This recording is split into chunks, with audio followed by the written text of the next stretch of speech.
So here we are with the famous author of A Piece of Blue Sky, the single best book that I've ever read on Scientology, with my friend Jon Atack.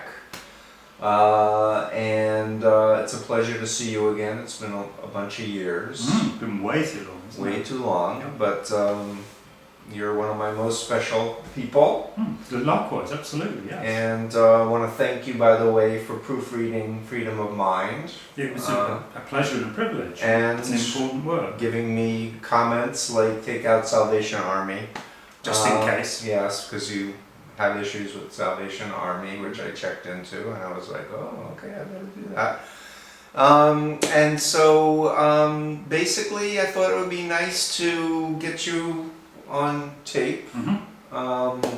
For me, you have one of the most amazing minds I've ever encountered, and your memory and your clarity is a wonderful thing to experience. You're one of the best read people I know, as well as being an artist and a musician and a poet. And I've been trying to talk you into maybe doing some type of video blog / channel where you get you interview people, or you do book reviews or something like that. So maybe I'll be successful. Yeah, that'd be good. At persuading you into that. So let me stop talking, but first ask you, because we met in the context of me fighting the Moonies and you speaking out about Scientology. You were involved for how many years? 9 years. It was a kind of 2-year hiatus in that. And you went to OT5? I was on OT5 when I resigned from the cult. I carried on for a few months afterwards and finished OT5, did the OT6 course, and decided I really didn't want to do it anymore. I see. And is it safe to say that you read everything Hubbard ever wrote? No, I don't think there's anybody alive who's done that. So tell me, because to me you've read everything, more than anyone I've ever encountered. You're the definitive researcher on Hubbard. I read hundreds of thousands of pages, but I mean Hubbard left something like 3,500 tape lectures, many of which are not available outside the cult. But I think I got the gist of it, yeah. I read all of his published books, including things like the Research and Discovery volumes, which were available all the way through the technical volumes, all the way through the Organisation Executive course, I should think. So, I know things like how to put flowers in a vase properly, how to smear newsprint onto windows to make them look black and dirty. And it's safe to say for the book Piece of Blue Sky, you've interviewed many former top officials. I had about 150 people who were sources for it, right from the very beginning, from people who'd known Hubbard before Dianetics and right the way through. And then I helped Russell Miller research his book, and so I was privy to all of his interviews and notes, including, say, Margaret Roberts, who was Hubbard's aunt and still alive, and one of his school fellows who, when Russell said to him, so he was breaking Broncos when he was 3 years old, laughed his head off. This guy had known him when he was about 15 and said he was terrified of horses. Interesting. And it's safe to say that Russell Miller borrowed a lot of your research. I was his researcher. You were his researcher. Yeah, indeed, he had my manuscript because I couldn't get anybody to publish it, so I just gave it to him. And if you look at his book, it has a credit for a book called Hubbard Through the Looking Glass, which was the working title for the I see. He even takes 4 of my chapter titles, which was a bit cheeky. But ooh, I see. And more recently, Janet Reitman's book, Inside Scientology. Well, that's what stimulated me to think about coming back into the scene, because I think her book is insulting. She talks about it being the first objective history, as if I was not objective in my work. And then she has the cheek, when you look at her reference notes, the first 7 chapters, the first half of the book, she said, are based on A Piece of Blue Sky and Barefaced Messiah. Right. So, from my perception, a careful check may show that she's simply plagiarised. Right. Right. And she got a best-selling book, and I went bankrupt. You know, so she did rather better than I did. You told me that Piece of Blue Sky was sued and blocked before publication. Yeah, one of the only volumes of its kind. It creates a precedent in US history. The only book to be restrained prior to publication before that was Victor Marchetti's book about the CIA. And by chance, I The got CIA and the Cult of Intelligence. That's it. Yeah. If I'm and he had to remembering publish correctly. with blanks. I because of remember this. blackouts Yeah. throughout the book. And by chance, I got the same lawyer, Mel Wolfe. Mm-hmm. And yes, a judge stopped me from publishing, which is actually against the Constitution. Right. You know. Luckily, Mel Wolfe persuaded the publishers, just wanted to drop it, and Mel went to the publishers and said, "No, this is important." They went to appeal, and we won. Mm-hmm. Everything negative in the first ruling was overturned. Mm-hmm. So the book, the Scientologists tried to block it, and Well, they had a copy that had been stolen from me, Mm-hmm. and what they didn't know was that they didn't have the finished copy. Mm. So they went in with passages from the stolen copy, which a private detective had I stolen see. from me. And I'd already, the lawyers in America said, no, you can't quote anything that's unpublished by Hubbard. Mm. I'm sort of going, well, that's a bit wild. Anywhere else in the world, I can publish this material, but in the empire of free speech, Right. I'm not allowed to. Mm-hmm. And so I had to paraphrase 60 passages, Mhm. you know, where Hubbard, for example, when he was studying with gurus in the East, in his journal he says, the only trouble with China is there are too many chinks there. Mm. Or that they could use the Great Wall as a roller coaster, things like that. More importantly, I had orders that he'd given to the Guardian's office to perform dirty tricks on people, which I had to paraphrase Mm. because of this ruling. And the Guardian's office preceded the Office of Special Affairs. Yes, it was in group. the body that the largest FBI raid in history was launched again for their theft of documents from US government agencies. Right. So And 11 of them were sent to prison. So just to come back to the statement that I made that your book is the single best book on Scientology, it's based on the fact you've read everything that he published and interviewed tons of people, Yeah. and you have, as far as I'm concerned, a photographic memory for detail. I have a fairly good memory, not photographic, but fairly good. But as amazing as I've ever encountered, and your book had facts that Scientology couldn't block the publication of your book because you proved No, and all I of the facts. all the time thought about it from the perspective of a Scientologist. How would a Scientologist read what I was writing? I wasn't interested in anybody else because that was my audience. I wanted to help Scientologists to look at true information about the group Mm-hmm. and decide whether they wanted to be involved. Mm-hmm. And there were amazing things. Many people came to me who'd been hardcore members who started reading the book and everything came apart. They realised that there were so many contradictions. Right. So would you mind sharing 2 or 3 really important points that a Scientologist may not be aware of that they might find in your book?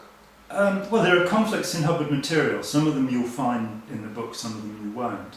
I was very careful not to use pejorative adjectives. Mm-hmm. Where Janet Reitman says she's objective. On her first page, she accuses him of being a fabulist,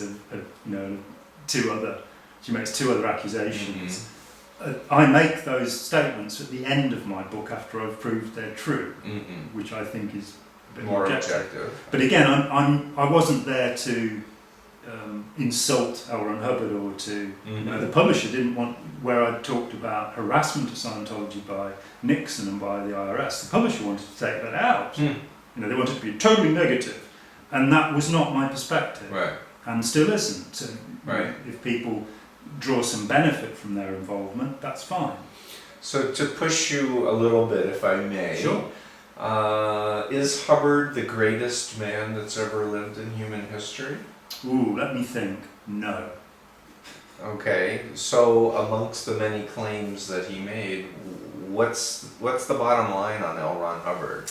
Almost every story he told is fabulous, and it's the creation of his imagination. I often found that he would have told the same story, and he again and again to people, but he always changed the details, which is an aspect of pathological lying. Mm-hmm. I mean, he called it altruism. He said that the only way that anything persists in the universe is by having a lie in it. And so you have to say to Scientologists, what's the lie that keeps Scientology going? What's the lie that keeps Scientology going? And it's pretty simple. The lie is that if something bad happens to Scientology, it's because it's an evil world. It's not because of the overt motivator sequence, which is what applies to everyone else. Right. Also, I think that Hubbard was very well aware that Scientology was his personal intelligence agency. Mm-hmm. You know, as Nibs Hubbard said, Scientology doesn't work in the way you're told it works as L. Ron Hubbard wants it to work. Mm-hmm. And it does. It, you know, as Conway and Siegelman said in Snapping, it is the most invasive of cult groups. Mm-hmm. You know, I interviewed a member who had left 20 years before, mm-hmm. and he'd been housebound for 20 years mm-hmm. because he'd been told he was a suppressive person and he didn't want to hurt anybody. Right. So he couldn't work, he couldn't do anything. Right. And it took a day to undo that. Mm-hmm. And a week later he was back home and got a job. Yes, that's fantastic. Yeah. So it's true that he was a bigamist? Is it true he was a follower of Aleister Crowley? Well, he cites Crowley as my very dear friend, Aleister Crowley, which is something of an exaggeration. They never met, and Crowley in fact wrote about Hubbard being a despicable con man. Interesting. To his follower Jack Parsons. Hmm. But Hubbard refers to a book which he calls the Master Theorium, mm-hmm. which was actually the title that Crowley took upon himself. The mm-hmm. book is Magic and Theory and Practice.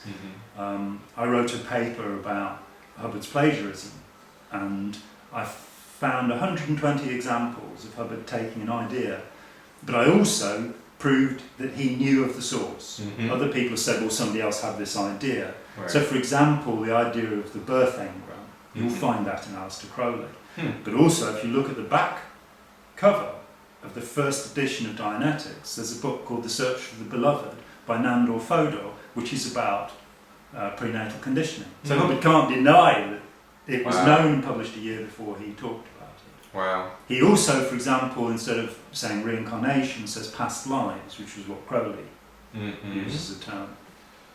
Then you get creative processing, which is very much out of Crowley's visualization techniques. Wow. And so for those people who maybe spent years in Scientology, maybe they're getting disillusioned with David Mhm. Miscavige Hopefully. and this connection policy and other things like that, but they think the tech works and they still think Hubbard was a genius. I think I often met the fear that had been induced that, and people would say to me, if I leave Scientology, I'll lose my immortality. Hmm. And I couldn't quite work out how that worked. So I'd meet somebody who was on OT7, Mm-hmm. who'd be unwilling to complain about abuses within the group because he might not be allowed to continue. And you go to the Scientologist, well, look, hang on a minute. Hubbard said that the tech won't work unless ethics is in. Mm-hmm. Now, how can it possibly be an ethical thing to permit abuse to happen? Mm-hmm. So the tech wouldn't work. Mm-hmm. And I would tend to say that it doesn't work. Mm-hmm. You know, I haven't, in all the time that I've challenged people, I've not seen and you know, it's now, how long? Nearly 40 years since I got into Scientology. I have never once seen any supernatural event produced by an operating Thetan. And I myself, of course, did most of the stuff. Mm-hmm. And I remember going on to OT5 at St Hill, and there was a woman there who I'd known for years, and she'd always seemed very standoffish, which I thought was because she was an OT and I wasn't, and she could read my mind and all of that. And on a break from having our OT5 auditing, she came up to me and said, isn't it wonderful that Ron's found something that unscrambles the mess that OT3 makes? Hmm. And the truth was that she wasn't talking to people for 15 years because she felt depressed and awful. Mm-hmm. She was Class 8 auditor, I should say, as well, so Mm-hmm. hadn't worked for her. Right. So, talk to me about what you know of the E-meter. I think there's something subtle about the E-meter that people don't seem to have worked out, and that is there's a machine called a TENS machine, which is used for pain relief, developed by Patrick Wall, and it passes a slight electric current through the body, Mhm. and releases pain. Mm-hmm. Well, the e-meter's doing that, isn't it? So that's not something that anybody's thought about. This low voltage electricity can make you feel happier. Mm-hmm. When Barry Pemberthy released his ability meter way back in the 80s, he talked to me. He used to repair meters, and he and his friend developed the ability meter, basically because the e-meter was such a cheap, nasty piece of equipment. He used the cheapest possible. This would be what's called the Mark V. Mm-hmm.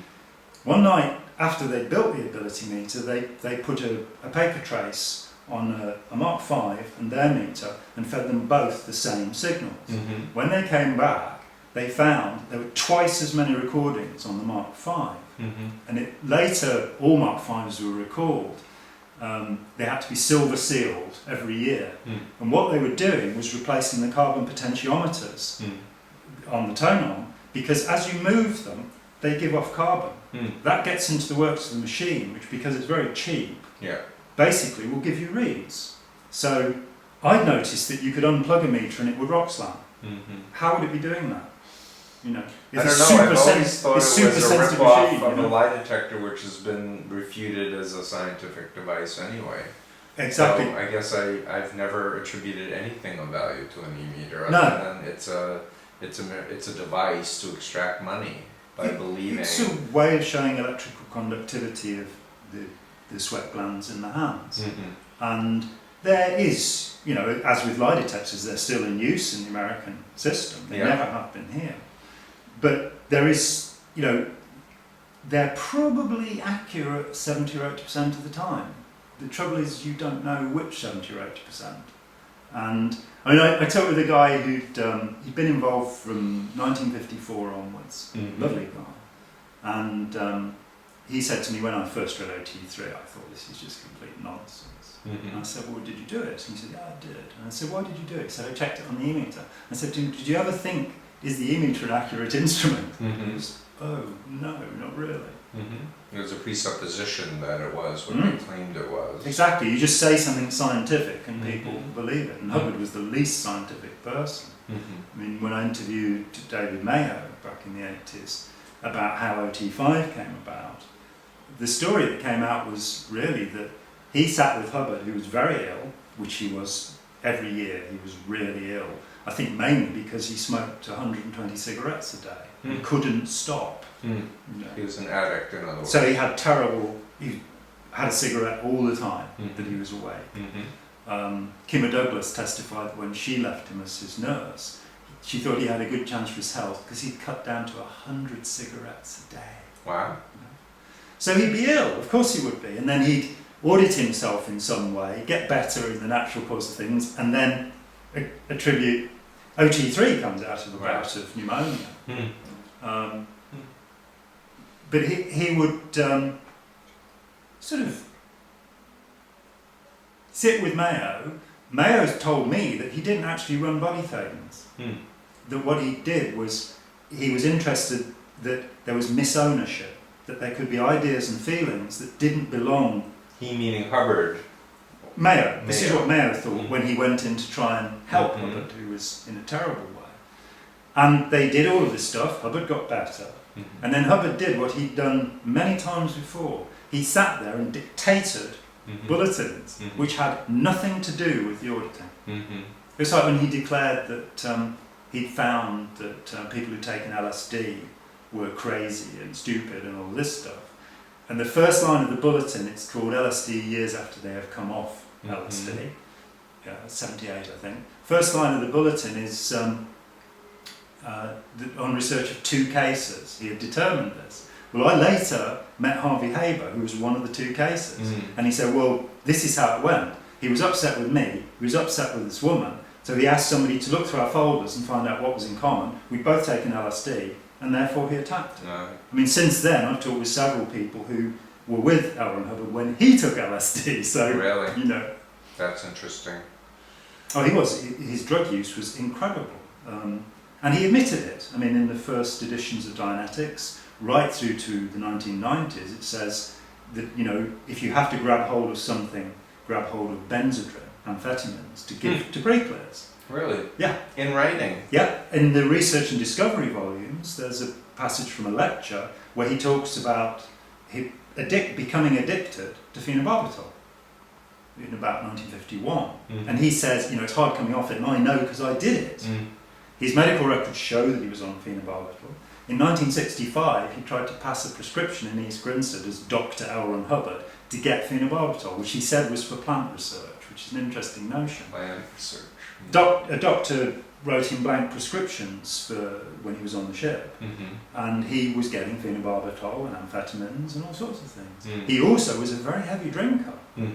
So Scientology is presumably against drugs, but the leader is a drug addict, basically. As we so often find with corrupt leaders, that they do the very things that they will criticise in others. When you look at Hoover as the head of the FBI and his personal life. Yeah, that was a mess. Yeah. So is it safe to say also that he was a sexual deviant and harmed people? Yes, there are many stories from people who became involved with him. It's hard to provide details. I think Andre Taboyan's affidavit about finding Hubbard raping a 12-year-old boy in Morocco is as close as you can get to an eyewitness account. There are other terrifying stories about him having sex with one of his own children. I'm not willing to say which one for their sake. But isn't it true that the group is kind of homophobic and makes it a crime? Absolutely. To have gay feelings, or there was a very secret group within Branch 1 of the Guardian's office in the US that followed Quentin Hubbard around, and they used to go into gay bars where Quentin had been, and they carried guns, and they would threaten the owner of the club that if Quentin was found there again, something nasty would happen to him. Massively homophobic. So Quentin Hubbard, Hubbard's son, was gay. Yes. And is it true that he committed suicide? Yes, it is. It was documented that he committed There is no suicide? doubt. If you look at the autopsy, there is no doubt. And he was the only person to have done the whole bridge twice. He'd gone right through to Class 12 twice under his father's supervision. So it didn't work too well for him. No, obviously not. And if you look back into the 60s, Hubbard issued a policy letter saying Quentin was to be his successor.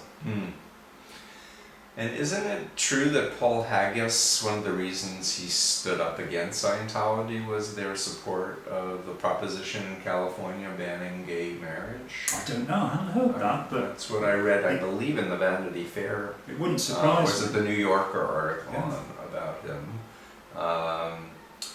And people keep saying to me, but aren't Hollywood celebrities who are in Scientology gay? How can they be in an organization that is so homophobic?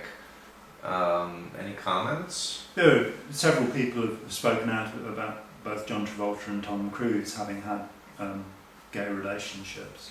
And I spoke with somebody who'd audited Travolta and who told me that basically when Travolta in 82 spoke to Rolling Stone and said how criminal Miscavige and the people around him were, or the leadership were, you wouldn't have named Miscavige at that time, he then was paid a visit to explain that the press would be told about his homosexuality in return. As far as I know, Travolta has not actually progressed any further up the bridge in the last 30 years. I believe he's still OT3. And he's never spoken out against it, and he still affiliates. Trots out and says, they're talking about my religion.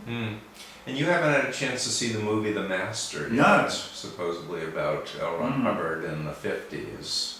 I'd be very interested to hear your comments when you get a chance to look at that. What else do I want to ask you about Scientology? It's safe to say that you've been subjected to fair game? Yes, consistently from issuing my resignation, which was almost exactly to the day, actually, 29 years ago. I was followed... well, state what fair game is if someone's watching this and doesn't know. Fair game is the policy that once somebody is perceived to be an enemy of Scientology, you can do whatever you want to them. Mm-hmm. You can trick them in any way you want, you can sue them, you can lie to them, Mm-hmm. you can destroy them, you can ruin them utterly, to use Hubbard's expression. Mm-hmm. Eventually, because, well, there's a they'll say, yeah, but we cancelled fair game, but when you read the policy it says we won't use the label fair game anymore, Right. because it causes bad public relations. I remember that. Right. I mean, Jerry Armstrong, you know, is a dear friend. He's frequently said that if they would just stop using fair game, he would go and do something else for the rest of his life. But they won't. Well, tell me about Jerry, because I've known him for a long time. I know he's been in exile in Canada because of a bad piece of advice regarding, I believe, a lawyer told him to sign something, and he didn't realize he was signing something that would then be used as a coercive tool against his free speech. I think there were 26 litigants, 25 of them had taken the settlement. Mm-hmm. And Jerry was, I really don't want to do this. And Mhm. Mike Flynn said, look what you're The doing lawyer. to these other people, you know, Mhm. and all of this. So Jerry took $800,000 Mhm. in settlement. He gave half of it to his wife, Mhm. his ex-wife, because he felt she'd suffered the harassment too. Then he gave a lot of it to Mike and Kima Douglas. And eventually, after a couple of years of relaxing after this awful, Mhm. you know, non-stop treadmill of horrific experiences from the moment he got into Scientology, Right. he relaxed for a couple of years, and then he went, I just can't do this, I've got to speak out. Mhm. And he then found that he had no constitutional right to free speech, Right. according to He the had American signed courts. the Yeah. document. Now, wasn't he Hubbard's biographer at one point? He wasn't, he was the archivist. Uh-huh. He worked, Omar Garrison was appointed as the biographer. Mhm. Jerry's career was basically, he was a lumberjack in Canada, got into Scientology, was fairly quickly inside the Sea organisation, worked directly to Hubbard in charge of the intelligence protecting the ships in the Mediterranean. Then they were clearing material out Mhm. because they anticipated the FBI were going to raid them. Mhm. And they found these boxes, 20 or 30 boxes of material, that they even had things like Hubbard's baby shoes Mhm. in, you know, all sorts of things. Right.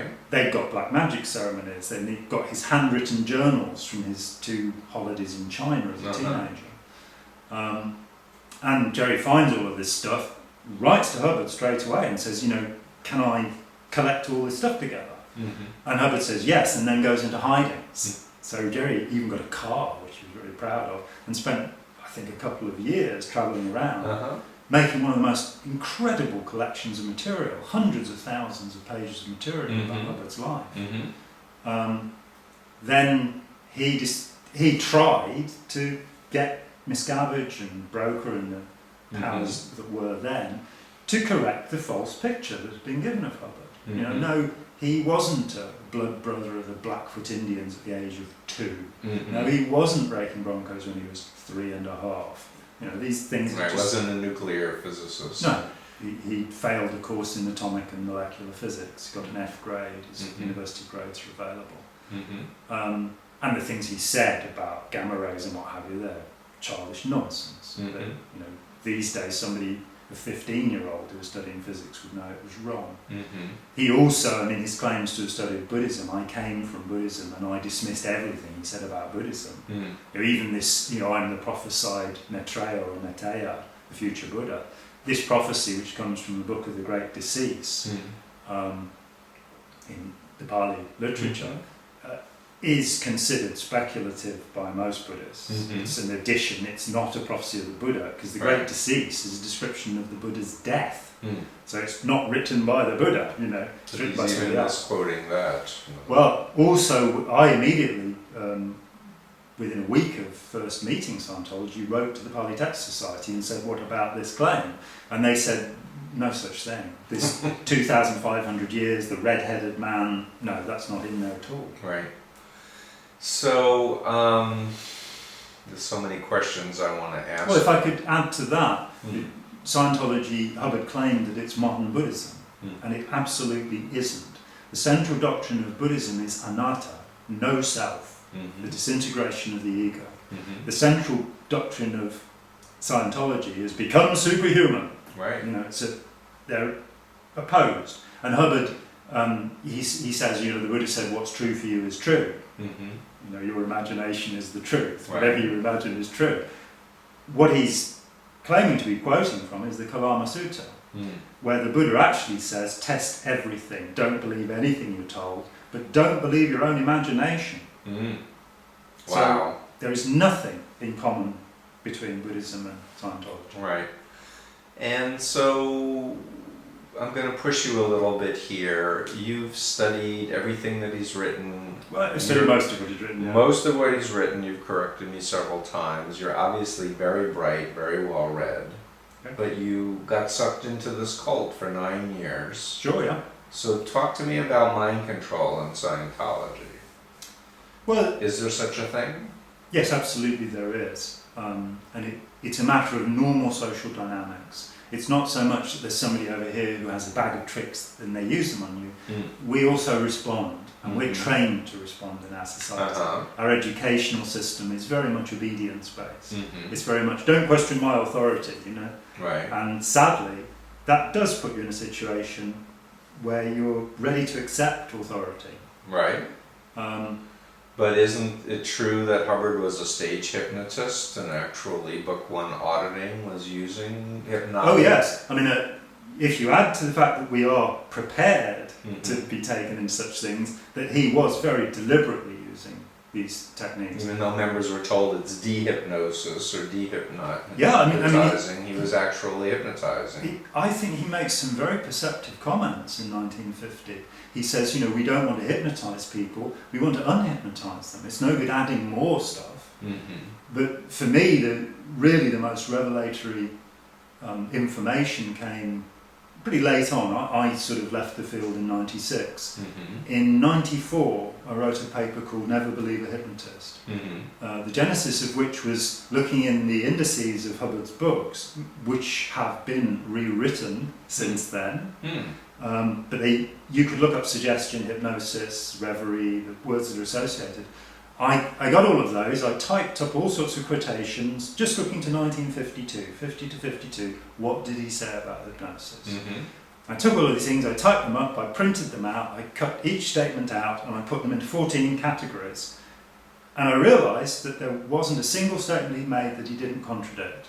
So in Dianetics, Modern Science of Mental Health, you'll find him saying that Dianetics derived out of research into hypnosis, but you also find him saying that it's not based on hypnosis at all. He then found Freud's, in fact I think he probably had Freud's Worcester, Massachusetts lectures as a 12-year-old. At Clark University. Well, yeah, probably. He talks about meeting Commander Snake Thompson on a boat through the Panama Canal in 1923. And sure enough, when you looked at the boat's logs, they were both aboard. That is a true L. Ron Hubbard statement. But he then says that this guy teaches, he was the leading expert on Freud and what have you, and teaches him about Freud. The only text available in English at that time was the Clark lectures, as you say.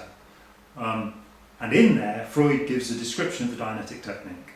He talks about chains of instants, he talks about emotional charge in the translation, he talks about the counting technique, the repeater technique, and it's pretty evident that Hubbard grabbed this whole cloth. The reason he grabbed it is the fascinating thing, that at the end of the lecture Freud says, and I stopped using this technique because it's of no benefit to the client, but it leads to transference. It leads to the client worshipping the therapist. Being more dependent on the therapist. In the early 1980s, Book One Auditing was re-released, and I was rather worried because if you look to the book Science of Survival in 1951, Hubbard explains why you must not use these techniques because they're hypnotic. So you even have such things as the fluttering of the eyelids being a positive idea, somebody going into trance being a good thing.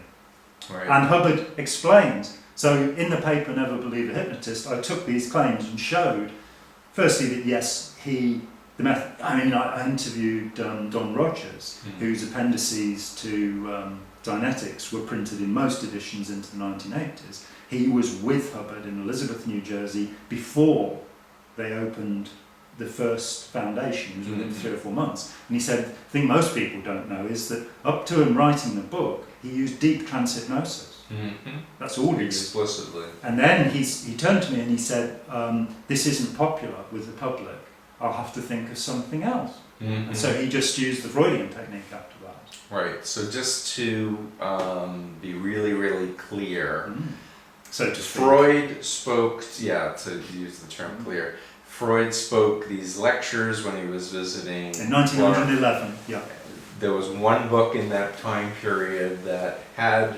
In 1923, when Hubbard says he meets the ideas of Freud, that's the only book. Right. That and a list of Freud's papers published by St. Thomas. Right, and so the things that Freud described in those lectures later, Hubbard chains of incidents with emotional charge that you to call it a Diuretic Technique. Earlier similar, the whole thing is there. The whole thing is there. Except for the emphasis upon painful incidents being the most significant. Freud said that it could be either a painful or an emotional incident, but it does have physical pain. So you've done so much to help so many people around the world in terms of your knowledge. I don't want to take up too much more of your time, but I guess I'm wondering what advice you might give someone if they're thinking about joining Scientology, or what advice you might give to someone if they've been in it for a long time, of what to do. I think Hubbard himself explains what to do. He says that Scientology is scientific, and at that point you take the Buddha's advice, you check it, and you check it scientifically. If a claim is made, you see if it's true. I found in talking with ex-members, I remember talking about one of the axioms, space is a viewpoint of dimension, and I put this to an ex-member who was still totally into the tech and all this, and I said, I don't understand that. And she said, oh, that's easy to understand. 2 hours later, she said, it's tautology, isn't it? It doesn't say anything. Right. Space is a viewpoint of dimension. How can you define dimension without having space? The interesting thing being that Hubbard criticised physicists for using tautologies to... Right. But as someone who studied hypnosis myself, the fastest way to induce an altered state of consciousness is confusion. And the fastest way to induce confusion is to make contradictory statements very congruently, because it forces the person to go inside and try to make sense out of it, and because it doesn't make sense, but the authority is telling you it will, if you just trust the process, it makes people more and more dependent. Exactly. Yeah. And Hubbard had understood that there is a part of the mind that's hypnotic, which he called the reactive mind. Psychologists now tend to call it System 1. And that there is an analytical mind, which is the conscious or working mind. And that these systems function separately, and that you can get the thinking, calculating mind to shut down by using confusion, so that you can give instructions to the reactive mind or System 1 and get people to do things. He talks about what he calls altitude teaching in a rare lecture, where he says that really, as soon as you accept somebody as an authority, then you are a hypnotic subject. And so occasionally he makes really vital points, but for the followership it's not necessarily easy to, because there's so much of it, to see which are the relevant things. And I think taking the approach of being quietly analytical, and Hubbard says, the ARC triangle, the more affinity you have for something, the more communication you'll have, the more understanding, the better reality. Everything will go together in tandem. But he also says that, the more you communicate with somebody, the more they'll like you. I've had many situations where that wasn't true, people shouting at me and what have you. But he also says that bullets are a form of communication. And so by his logic, the more often somebody shoots you, the more you'll like them. Right. And when you see that what are made as scientific propositions are in fact infantile, it comes apart. It comes apart. The other thing, but it's important for people to not simply think about their emotions in relationship to the group, but to think about how true the teaching is. Plain and simple, and wherever it can be tested, it should be. So if someone's watching this, they've been in 20 years, they have some friends who are still in the group, and they're listening to you saying they need to research, what would you recommend? What specific things should they do? Well, let's quote L. Ron Hubbard first. Advocate total freedom. They've got to realise that they... here's a trick in Scientology. L. Ron Hubbard says, if you do exactly what I tell you, you will be self-determined. Now, I see a contradiction in that. Right. Nibs said that Scientology OTs are gods. What does that make L. Ron Hubbard? Nobody else can research technology. You will never be able to perceive the universe directly enough to get to the technology. Right. Well, again, this is opposed to Buddhism. The Buddha said if all the Dharma is lost, it'll be rediscovered because it's true, because it's there. Right. Whereas in Scientology, you've got this monstrous edifice of millions of words with thousands of contradictions inside them. So for example, Hubbard tells that the suppressive person always speaks in broad generalities, which is a pretty broad generality. I'd also like to point out there's no such word as generality. The word is generalization. But he keeps doing this. He keeps confusing you, running these tricks, contradicting himself. Well, he speaks in generalizations himself. Exactly. Oh, well, all psychiatrists... Anyone who speaks negatively is obviously suppressive, as opposed to he's a former member who has had an experience and is just sharing what actually happened to him. Exactly. I had a letter from Richard DeMille. He wrote Science of Survival. He wrote it, he didn't write the ideas. Hubbard was using these little green discs at the time to record onto, drinking a bottle of rum a day and saying what he thought. DeMille put that material together into by far the best of the Scientology books. It's the one I got in through. It's got no supernatural nonsense in it. It's very well written. DeMille left, became a professor of psychology, was one of the leading people who exposed Carlos Castaneda, the awful Carlos Castaneda. Then he wrote me a letter after he'd read Blue Sky and was very complimentary. He said of the 14 or so books that had been written, it was by far the best and what have you, which was a great plaudit. It was lovely to hear.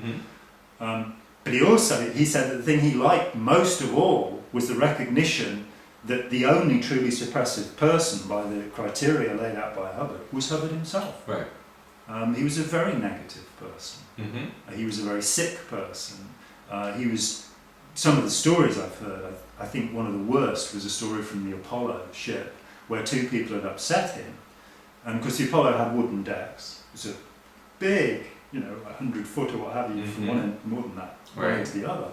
He had each of them, with the whole crew standing around, push a peanut all the way around the deck with their noses. So their faces were full of splinters. They were done. This is the great compassionate future Buddha who is going to lead us all to salvation? I don't think so. He was sadistic, he was nasty. So what can be done to help put Piece of Blue Sky back back in publication in its full glory? Well, I mean, there's a story behind that. I was not paid the royalties for a Piece of Blue Sky. I figured that the publishers who have it now owed me somewhere over $100,000 in royalties. They'll never pay them. I don't have the money to sue them, or the 15 years it takes in the US to get any kind of justice. The book that was published is minus 60 L. Ron Hubbard quotations because of American precedent and law. It's been revised. Those 60 passages have been put back in. The only trouble with China is there are too many jigs there. There are some very interesting Guardian orders. It's had all of the footnotes put back in. Only about half of them were permitted by Lyle Stewart when they put them in, so they're all back. The book was revised for a doctorate, not the text but the footnotes. Those notes are all in it. And the thought is to republish it print on demand. The publisher are only doing it that way. Right. And make the whole text available. Which, I mean, I've had, thankfully, many letters over the years from members who've said, I read your book, I was there to leave. When Stacey Young left, the wonderful Stacey Young, Vaughan and Stacey, lovely She'd just done the Dead Agent pack on Ben Corridan's Messiah or Madman. She said she read my book and she couldn't find anything to Dead Agent in it. Right. It was correct. And when you look at the Dead Agent pack on it, it's things like, he says the Australians in Victoria banned Scientology. Fact! Well, of course, if you keep reading, it's in chronological order and you'll find when they stopped banning it as well. Right. So it was a very amateur job, much of it being based on statements that I'd taken from sworn statements by Vicky Asneran that she later withdrew and went very quiet about, which hardly seems fair to, go after me because one of my witnesses was a perjurer. And for those who have dead agented you, I know I've been dead agented myself, but maybe people have said that you are a bad person. I've been accused of being a rapist, I've been accused of attempted murder, I've been called a drug dealer, it's been said that I was found guilty of lying in court. There are all sorts of statements that have been trotted out. And didn't they somebody also say that you took a buyout, or you took you were gagged? People seem to have the idea that I was paid money to go silent. That did not happen. I had a foolish lawyer who actually did try to negotiate a settlement with them, which was ridiculous. I had sort of half of the top executives of Scientology sitting in a hotel room with me, and my lawyer saying I wanted £1 million from me, and I was, what? I'm not going silent for anybody. It's not going to happen. What happened was eventually my health was I was in such a poor state. The harassment had just become so shrill. I lost 2 court cases that I brought. Nothing got to trial. They brought 5-6 cases against me, and nothing got to trial. It was at a point in English law where, in fact, Lord Wolfe was revising English law and changing procedure, and he, as I was in court, said the case in English law is that he with the deepest pockets wins. My pockets had holes in. Right. Well, that's unfortunately the way it is in the United States too. People with a lot of money can misuse the legal system and harass. I mean, the cases that we won, I was instrumental in the Corridan case, the settlement with Corridan. I was instrumental in the Mayo case, the Wallersheim case. In all of those, you look at the period of time they're in court. It's staggering. Yeah, and it violates our human rights that a system will not give us justice rapidly. Right. And so as you look out in the world, I know I've been reading a few chapters of a future book that you're working on. So what are your thoughts about extremism, Islamic extremism, anything else that you'd like to say before we wrap up? I think that the notion of cults has become rather misleading. I know that years ago when we first met, you were very concerned that people put an adjective in front of that word, destructive, dangerous, because a cult is not of itself a definition of a bad thing.